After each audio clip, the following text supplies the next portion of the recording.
Bom dia, boa tarde, boa noite, boa madrugada. Lembrando que a disciplina é a verdadeira felicidade, hein? Vamos fazer nossa revisão do conteúdo da aula de ontem, tá? Obviamente que esse conteúdo ele é bem sintetizado, mas ele é suficiente para você, se estiver se esforçando com esse material aqui, conseguir sua aprovação também, tá? Obviamente que o mesmo tempo que nós gastamos ontem, de 2 horas e pouco, ele é diferente do tempo que nós vamos gastar agora, de 10 a 15 minutos, tá bom? Mas é importante a gente saber que a gente consegue a nossa aprovação com esse conteúdo aqui, tá? Vamos ficar bem focados, gente. Vamos prestar atenção. O máximo de tempo que você conseguir prestar atenção é aquilo que vai te trazer a sua aprovação.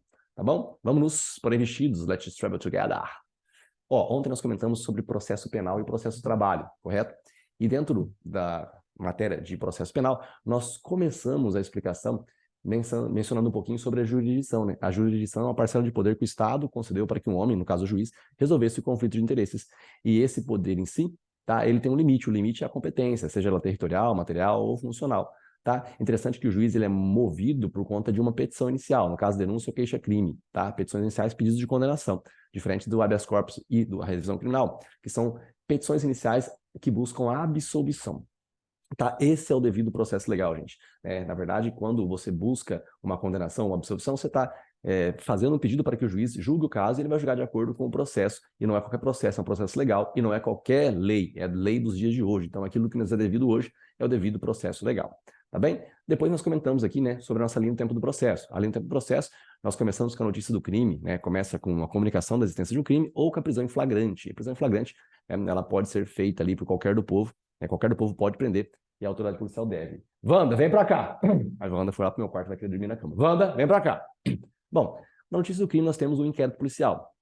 O inquérito policial é uma peça dispensável, né? Porque ele é um informativo para que o Ministério Público ofereça uma denúncia. Mas pode ser que o Ministério Público ele ofereça denúncia simplesmente porque ele tem um HD externo comprovando ali uma pornografia infantil, tá? Então não tem necessidade do inquérito policial. Ele é dispensável. É interessante que se houver um inquérito policial, existindo um inquérito policial, ele é inquisitivo, ou seja, não tem contraditório, não tem ampla defesa ali, tá? Mas acontece que o advogado pode acompanhar os autos, né, que já foram devidamente documentados. Os papéis que já estiverem presentes ali no inquérito policial, o advogado ele tem direito a acessá-los, sim, se for impedido, né, isso ofende uma súmula vinculante do Supremo, né, e aí, consequentemente, cabe uma reclamação para o STF, né, porque a súmula vinculante ela vincula toda a administração pública direta e indireta nas esferas federais, estaduais e municipais. Mas também é possível fazer um mandado de segurança, porque o artigo 7º, inciso 14 do Estatuto da OAB também define esse direito do advogado. Então, se não for permitido, se uma autoridade não permitir que o advogado acesse os autos do inquérito, consequentemente, ele pode se valer do mandado de segurança também direcionado ali para o juiz, né, da comarca em que exerce o poder de jurisdição.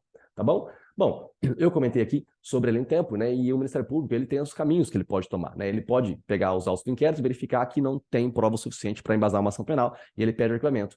Se o juiz concordar, o juiz arquiva. Se o juiz não concordar, o juiz manda para o chefe do promotor de justiça, seria o Procurador-Geral de Justiça.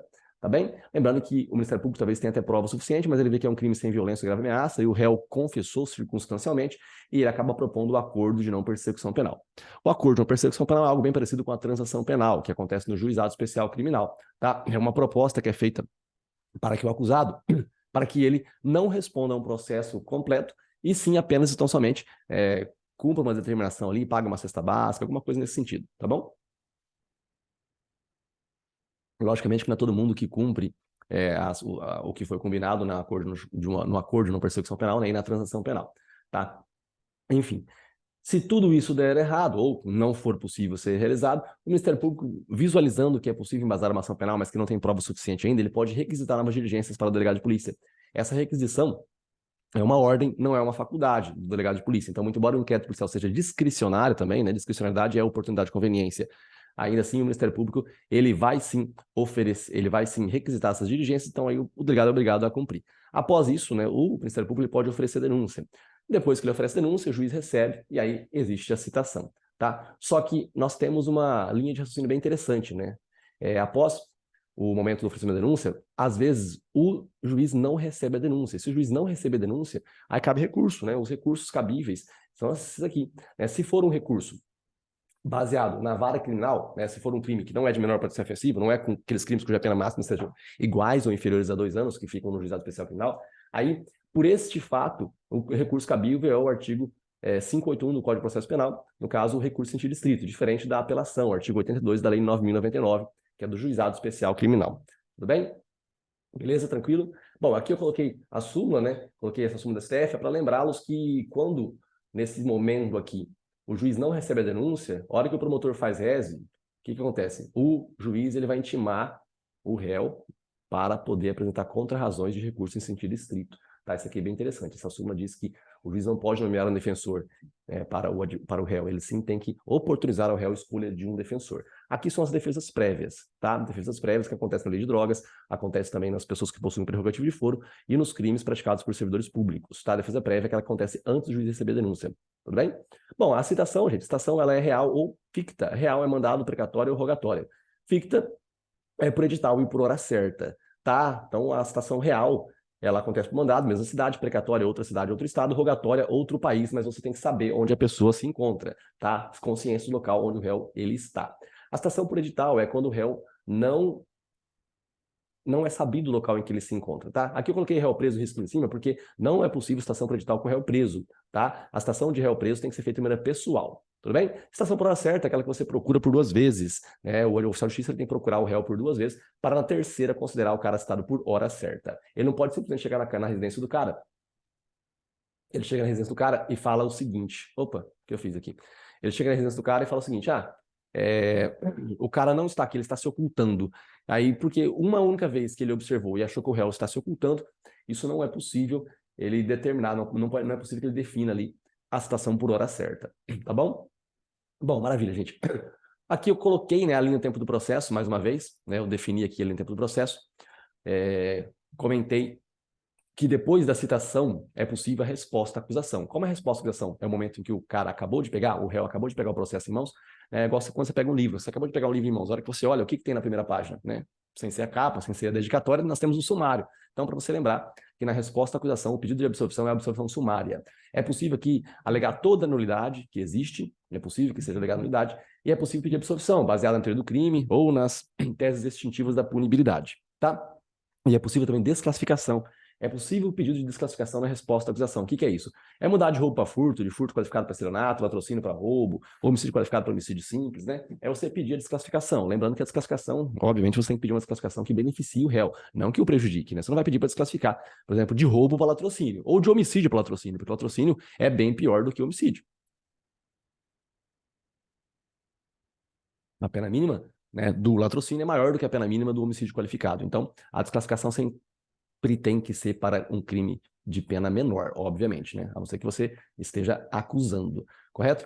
Bom, gente, eu desenhei aqui a linha de tempo do processo, depois eu fiz uma comparação entre o procedimento ordinário ou sumário, né, e o procedimento do tribunal do júri. A primeira fase do júri, ela é assim, tem a linha de tempo do processo, só que ao invés de terminar com condenação e absolvição, ela acaba com PAD. PAD é pronúncia, absolvição, desclassificação e impronúncia, para encaminhar para a segunda fase do júri. Tudo bem? É isso daqui que nós temos. Obviamente, nós vamos tratar um pouquinho melhor da linha do tempo do processo no tribunal do júri, mas basta você entender isso daí. Aqui eu fiz uma comparação, lembra que no começo dessa aula eu falei que o acordo de não persecução penal é algo bem parecido com a transação penal. A diferença é que um fica na vara criminal e o outro fica no juizado especial criminal, correto? Então, nesse casinho aqui, eu desenhei a linha do tempo do processo nos 2 casos, tanto no juizado especial criminal, que fica aqui embaixo, tanto quanto no procedimento ordinário ou sumário. A linha do tempo do procedimento ordinário ou sumário é praticamente idêntica, né? O que diferencia do juizado especial criminal, que ao invés de termos um boletim de ocorrência, nós temos um termo circunstanciado de ocorrência, mais um termo de comparecimento, para que as partes estejam presentes na audiência preliminar. Lá sim vai ser tentada uma conciliação, se não der certo a conciliação, transação penal. Né? E aí depois, se não der certo a transação penal, aí sim o oferecimento da denúncia ou da queixa-crime, para depois o juiz vir a recebê-la ou não. Tudo bem? Veja, interessante você observar que o acordo de não persecução penal que está em vermelho aqui, a transação penal, que estão em vermelhos, eles estão antes do oferecimento da denúncia, olha só, coisa interessante, né? E eu estou mostrando isso por quê? Porque depois, além desses 2 tipos de institutos aqui, nós temos a suspensão do processo. A suspensão condicional do processo é um benefício também dado ao réu a qualquer momento processual, mas ele já nasce ali quando o promotor oferece a denúncia. Quando o promotor oferece a denúncia, ele automaticamente oferece a denúncia, mas ele já propõe, fala assim, o réu, você não quer aceitar o benefício da suspensão condicional do processo? Então isso pode acontecer também. É claro que se já foi infrutífero o acordo de não persecução penal ou transação penal, fica mais difícil do promotor de justiça propor essa suspensão do processo, tá? Se já foi infrutífero o acordo de não persecução penal e a transação penal, fica mais difícil do promotor propor a suspensão condicional do processo. Lembrando que nesses 3 benefícios aqui, se o réu já tiver tido um deles, em menos de 5 anos ele não pode ter outro deles, tá bem? Bom, maravilha, gente. Essas partes estão em branco aqui porque eu ia escrever um pouquinho mais da parte de recursos, né? E eu não comecei a falar de recursos no processo penal ainda. No processo de trabalho, nós comentamos o quê? nós falamos aqui sobre jurisdição e competência, a mesma logística, né, de circunscrição e territorialidade e tudo mais. Tá? Eu comecei mostrando uma ideia de conflitos entre sindicatos e federações e confederações. Né? Sindicato, base territorial mínima de um município, não existe sindicato do bairro. Tá? Cada 5 sindicatos você faz uma federação, cada 3 federações você faz uma confederação. Eu coloquei esses desenhos aqui para a gente lembrar, né? Se houver conflitos entre sindicatos dentro do mesmo município, quem julga é o juiz de trabalho. Se houver conflitos em estados diferentes, quem julga é o TST. Se houver conflitos em cidades diferentes, quem julga é o TRT. Tá? Essa lógica aqui é só você lembrar. Se você brigar com o seu irmão, quem resolve é o seu pai. Se você brigar com o seu primo, quem resolve é o seu avô. Por quê? Porque o seu pai não manda mais que o seu tio, correto? É uma brincadeira aqui de hierarquia, mas é bem fácil de você interpretar. Tá bom? Maravilha? Depois eu comentei, né, ali no tempo do processo do trabalho, eu disse que a gente começa, né, com a reclamação trabalhista, né, se ela for realmente algo que pode ser proposto no justiça de trabalho, porque você não pode fazer uma reclamação trabalhista sendo um profissional liberal, um advogado, né, a não ser que você seja um advogado empregado mesmo, um médico empregado mesmo. Mas se você for um profissional liberal, né, que trabalha por conta, você não pode fazer uma reclamação trabalhista para cobrar o honorário sucumbencial, o honorário contratual que você teve com o seu cliente, tá? No caso, o termo correto aqui seria honorário contratual, né? Que a sucumbência é que ela paga pela outra parte. Bom, reclamação trabalhista, ela pode ser escrita verbal. Aqui nós comentamos sobre a perempção. A perempção é a impossibilidade de você entrar com uma nova reclamação trabalhista pelo prazo de 6 meses. Isso é ruim porque nós temos a prescrição quinquenal. A quinquenal é aquela que permite que você só recupere as verbas trabalhistas não pagas nos últimos 5 anos do dia que você entrou com a reclamação trabalhista. Correto? Então, se nesse caso, né, você for sofrer uma punição de 6 meses, é ruim, né? Porque ao invés de receber 5 anos, você vai receber só 4 anos e meio de verbas trabalhistas, tá? Bom, gente, a reclamação trabalhista verbal é aquela que você fala na vara do trabalho e reduz a termo, 5 dias. Você tem que comparecer depois de 5 dias, sob pena de perempção. A reclamação trabalhista escrita, né, é aquela que você coloca no papel, né? E aí, não necessariamente no papel, você pode colocar no PDF também e colocá-lo no PJI. Tá? E é interessante que a perempção também acontece na reclamação escrita, quando você dá causa ao arquivamento do processo pelo não comparecimento por 2 vezes consecutivas. Tomar cuidado com essa palavra consecutiva é muito importante, ela é diferente de interpolado. Tá? Aqui é um exemplo bem claro. Ó. Não compareceu, desistiu, não compareceu. Nesse exemplo aqui, não dá punição da perempção, porque não foram arquivados os processos pelo não comparecimento. Né? Tudo bem, 2 vezes, mas não foi consecutiva, teve uma desistência aqui no meio. Tá? Depois eu mostrei a estrutura da audiência. Né? Na audiência aqui nós temos o momento do apregoamento das partes, ou apregoação, o pregão aqui, né? As partes são chamadas para entrar na sala de audiência. Aí você tem obrigatoriamente a primeira tentativa de conciliação. Depois você tem a leitura da petição inicial, a contestação, papel ou PJE e a réplica em 15 dias. Tá? Aí sim você vem depoimento do autor do réu, testemunho do autor do réu, perito do autor do réu. Isso aqui tudo é feito antes das razões finais e depois você tenta a conciliação de novo. Importante você saber que a tentativa de conciliação ela pode acontecer em qualquer tempo, né, sem problema, inclusive na fase de execução. Tudo bem? Você recebeu um benefício de 3 milhões de reais. Você quer fechar um acordo de 100 mil? Você pode fechar, não tem problema nenhum. Tá? A conciliação é feita em qualquer momento, mas obrigatoriamente nesses 2 que eu acabei de demonstrar aqui. Ou seja, antes da leitura da petição inicial e, além disso, após as razões finais. É claro que aqui talvez você tinha mais chance de ganhar, aqui talvez fica pior. Então, é bem interessante você saber como lidar, como se comportar em uma audiência trabalhista, tá bem? Bom, gente, maravilha. Depois eu comentei sobre o quê? Sobre a sentença, né? Da sentença do processo de trabalho cabe recurso ordinário. Os nomes aqui, recurso ordinário, recurso de revista, embargo do TST, tem que decorar, saber que cada recurso, né, tem suas razões, um tem as razões dele, o outro tem as razões dele, então razões e contra-razões. Os recursos do processo de trabalho, todos os prazos de 8 dias, tomar cuidado que os embargos de relação também têm 5 dias, salvo na vara criminal no processo penal. Na vara criminal no processo penal, o prazo é de 2 dias, tá? O prazo é de 2 dias na vara criminal no processo penal. No GCRIM, 5 dias. Então, embargo de declaração é fácil. 5, 5, 5, 5, 5, somente 2 dias na vara criminal no processo penal. Tá bem? Gente, razões e contra-razões é simples você entender, né? Quando eu faço as minhas razões buscando a reforma da decisão de primeira instância, você vai fazer as suas contra-razões para manter a decisão do juiz de primeira instância, tá? Essa é a logística das razões e das contra-razões. Você precisa entender porque depois a gente vai falar sobre recurso adesivo, né? Recurso ordinário adesivo, aquele recurso interposto adesivamente que depende do principal, tá bom? Bom, aqui eu comentei mais um pouquinho que depois que você sai aqui, né, da logística das instâncias ordinárias, você vai cair dentro do TST.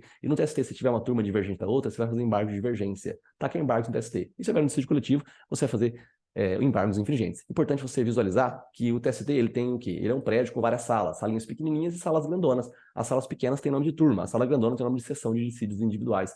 São de dissídios coletivos. Você precisa entender os nomes, porque, pessoal, os nomes eles vão definir a sua interpretação de texto, né? Porque se eu falar para você, o que é uma OJ da SDI? É uma orientação jurisprudencial da seção de dissídios individuais. Muito embora esses nomes sejam grandes, é só se pensar. O que eu estou dizendo aqui? Eu estou dizendo que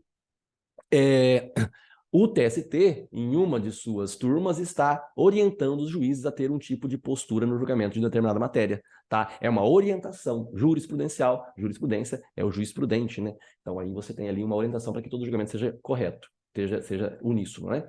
Bom, gente, aqui nós temos a logística, né, de que agravo do instrumento, a função do agravo do instrumento do processo de trabalho, a única função é encaminhar o recurso de um lugar para o outro, tá? Negociamento, agravo de instrumento. Lembrando que não tem função de atacar decisões interlocutórias. No processo civil, nós temos sim o ataque de decisões interlocutórias por meio de agravo de instrumento. No processo de trabalho, não tem.